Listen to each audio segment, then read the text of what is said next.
Hey guys, in this video I will show you how to create broadcasts on ManyChat Messenger. Alright, so let's begin with the video.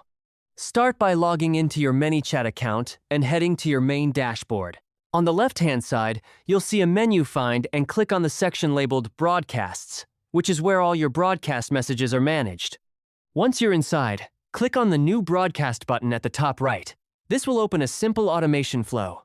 Here, you will see a trigger indicating the broadcast start and a message step. Click on the message block to open the editor.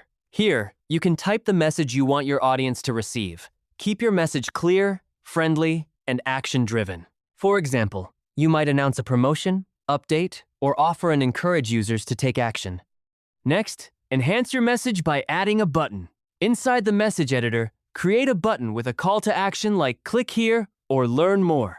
Then, set the button action to open website, and then paste the URL you want users to visit, such as a booking page or landing page.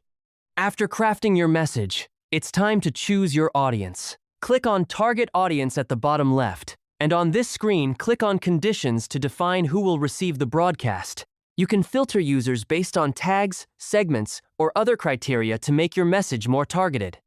Finally, schedule your broadcast by clicking the clock icon in the top right corner. Choose the date and time that best suits your audience, then confirm by clicking Schedule Broadcast. Your Messenger broadcast will now be set up and ready to send at the selected time. And that's it. So, that's basically how you can create broadcasts on ManyChat Messenger. So, that's all for this video. See you in the next one. Thanks!